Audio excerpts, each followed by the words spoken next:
What is going on, Ive Warriors? So today we have a new video on how to burn stomach fats fast by this lady here, Isabella Marayuk. Isabella Murray from Real Fitness, and she's going to explain to us how you burn stomach fat fast, but not just stomach fat, but how to burn lower stomach fat fast. Now, these things are important, so I have to, I love addressing these because this is something that people are constantly searching for and constantly trying to find a resolution for. Now, without any further ado, of course, I've already watched the video, but now it's time to watch it with you guys and discuss. Let's go ahead and hit play on this one. How to burn stomach fat quickly. Yeah, In my previous video, you know that we have two types of fats in our bodies, subcutaneous, whilst visceral. All right, so she's saying that subcutaneous, this is the fat under the skin, just so that you know that's the fat that you can grab. That's the fat that you can grab on your body. Visceral, inside the abdominal wall, which is this right here, and this is around your organs. It fills up fat around your organs. Our bodies, subcutaneous, whilst visceral can only be lost through cardio. Whoa. First thing she said was incorrect. Visceral could only be lost through cardio. See, somebody sits up, grabs a mic, talks very, does no gimmicks, and talks very straightforward to you. It can make anybody believe what they are saying. Visceral fat could be lost through diet as well. Now, visceral fat has a high propensity to burn via cardio because visceral fat is predominantly brown fat. And there's two types of fat tissue. There's white adipose tissue and there's brown adipose tissue. The brown one is revved up and ready to burn to give you immediate energy, give you energy quickly, very, very quickly. So cardio can facilitate that burn better than it can facilitate subcutaneous, white adipose tissue. And most of your subcutaneous fat is white adipose tissue. Some of it is brown. Some of it turns from white to brown, which is a process called white adipose browning, depending on how much of that rev fat tissue your body requires. If it's depleting, others like visceral fat. That's why visceral fat tends to burn first when you're doing cardio. But it is not the only way. You can literally burn visceral fat without any cardio at all and just with diet. So first thing she said, that's incorrect. Visceral can only be lost through cardio. Visceral fat sits right here, below your belly.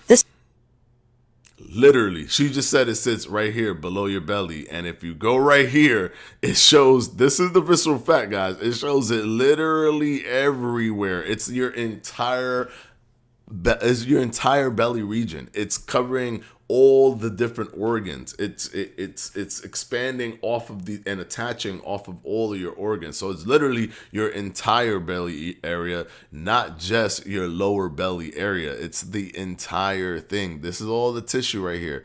This pink stuff in this picture is showing you fat, and you can see it everywhere, not just right here.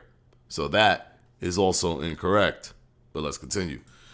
Subcutaneous, whilst visceral can only be lost through cardio. Visceral fat sits right here, below your belly, the stubborn belly fat. So according to research, the most time-efficient workout for visceral fat is sprint interval training, otherwise known as SIT. You might have heard of HIIT, high-intensity interval training, but have you heard of SIT?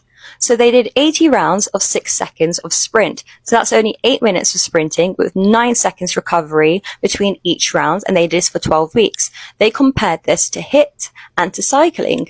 Now, this doesn't mean that SIT is more effective than HIIT for burning visceral fat or other forms of cardio.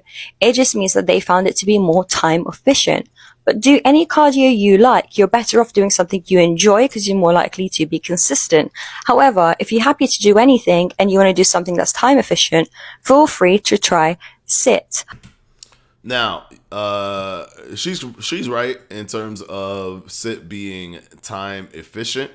when looking at the study here, this study specifically, which is a controlled trial, did look at that, and they showed that with both the abdominal visceral fat area and the abdominal subcutaneous fat area, so visceral fat being below the inside the abdominal wall, subcutaneous below the skin, and they measured them through tomography scans, pre-intervention and post-intervention. Total fat mass and total fat mass of android, gynoid, and trunk regions were assessed through dual energy X-ray absorptiometry, and they saw that there was no difference between the two, which means that that is a time efficiency advantage to sit, considering that sit is less time consuming, right? You're not out there, doing 30 minutes of cardio. It's a really quick, like 8 minutes or whatever it is.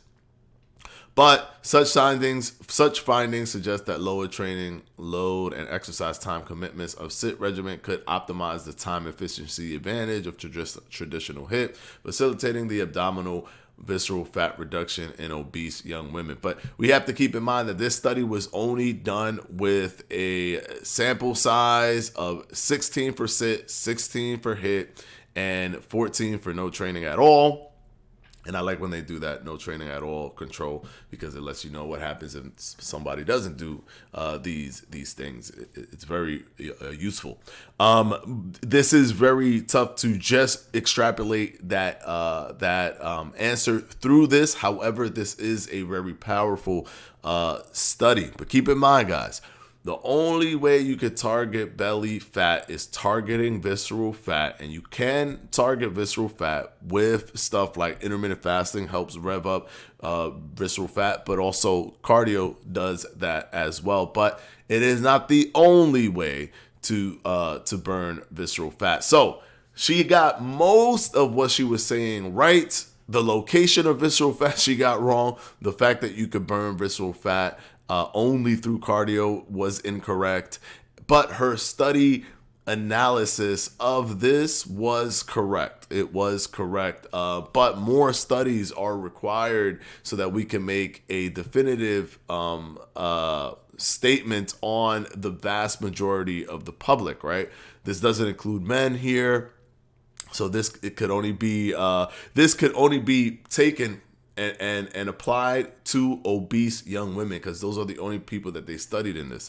Obese young women, not overweight, obese. So if you're overweight, this may not apply to you. If you're obese and you're a woman, this may apply to you, but this is only one study. Meta-analysis is much more powerful, so we need more data between HIIT versus sit. So this is how you should be thinking about how studies work. Just because somebody puts a study up doesn't mean that that's the be-all, end-all. There's so many different studies all saying different things. You have to look at what the majority of the studies say, which is the meta-analysis. When meta-analyses are done, which kind of breaks down the numbers of a lot of studies as opposed to just looking at one. You have to look at the people that's part of the study, which that means that because things are different when you're overweight versus obese, when you're lean versus overweight, when you're a man, when you're a woman, things are different. So you have to look at who was part of the study, and if that correlates with who you are biologically or physically, then this could be more in line to what works for you. But to give a broad stroke to the world and say that this study tells everyone to do sit over HIIT, no. But is she correct in her study analysis? Yes. So let me know what you guys think down in the comment section below. I love to hear from you guys. I love to hear your perspective. Also, hit that like button, hit that subscribe button, and I will greatly, very much appreciate it. All right, guys, I will see you in the next one. This is Fledge Fitness, and I'm out.